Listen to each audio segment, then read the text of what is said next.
নমস্কার, কেমন আছেন সবাই? হালকা বাস্তব ইউটিউব চ্যানেলে সকলকে স্বাগত জানাই। বন্ধুগণ, দেখতেই পাচ্ছেন এখানে অলরেডি শুটিং শুরু হয়ে গেছে। আর এখানে শুটিং দেখার জন্য সমস্ত মানুষ, সাধারণ পথযাত্রী থেকে শুরু করে এমনকি ডেলিভারি বয়, তারাও কিন্তু দাঁড়িয়ে গেছেন। কারণ এখানে স্টার জলসার সুনাম খ্যাত সেই বিখ্যাত অভিনেত্রী, যিনি অনুরাগের ছোঁয়া সিরিয়ালের মূল নায়িকা, তিনি আজ শুটিং করার জন্য এসেছেন নিউ টাউনে।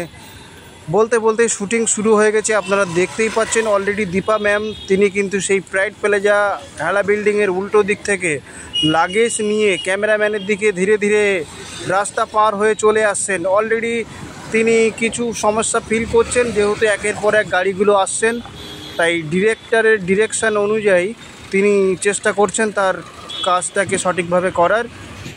এখানে একটু বলে রাখি, যারা আপনারা ওনাকে দেখেন টিভির পর্দায়, ঠিক সেম একই রকম দেখতে এবং খুব ধৈর্যর সঙ্গে, কারণ আজকে যেভাবে গরম পড়েছে, তীব্র তাপদাহ, এই প্রচণ্ড গরমে তিনি নিরলসভাবে তার কাজ করছেন এবং চেষ্টা করছেন তার অভিনয়ের চরিত্রটাকে ফুটিয়ে তোলার জন্য। কিন্তু ঘন ঘন গাড়ি আসার কারণে তিনি একটু লক্ষ্যভ্রষ্ট হচ্ছেন।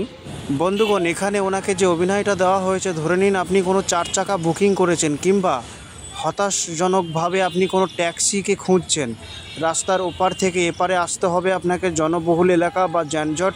দেখবেন আমাদের প্রত্যেকের ঘরের কিছু কিছু মহিলা, তারা কিন্তু হঠাৎ করে রাস্তা পার হতে পারে না, এদিক ওদিক তাকাতে তাকাতে একটা ট্যাক্সির সন্ধান পায়। ঠিক তেমনই তাকে এই রোলটা দেওয়া হয় এবং খুব স্বতঃস্ফূর্তার সঙ্গে, বুদ্ধিমত্তার সঙ্গে, এত যানজট এত কিছু এড়িয়ে পরেও সুন্দরভাবে তিনি শ্যুটটা কমপ্লিট করেন। এবং দেখুন, ট্যাক্সিওয়ালার কাছে অলরেডি চলে এসেছেন। আর এই ট্যাক্সিওয়ালার সঙ্গে এবার কথাবার্তা হবে, কোথায় যাবেন তার গন্তব্যস্থল। ক্যামেরাম্যান কাট করে দিয়েছেন। ওনার সিরিয়ালের কোনো একটা অংশ সেটা কমপ্লিট হয়ে গেছে, উনি এখন মেকআপ রুমে যাবেন, যেহেতু ওনার মেকআপ রোদ্রে নষ্ট হয়েছে। আর দীপা ম্যামকে যারা ভালোবাসেন, যারা আমার এই চ্যানেলে ভিডিও দেখছেন, অবশ্যই আপনাদেরকে অসংখ্য ধন্যবাদ। আপনারা চ্যানেলটিকে সাবস্ক্রাইব করে পাশে থাকুন, লাইক, কমেন্ট ও শেয়ার করতে ভুলবেন না। ভালো থাকুন, সুস্থ থাকুন, অন্যকে ভালো রাখুন।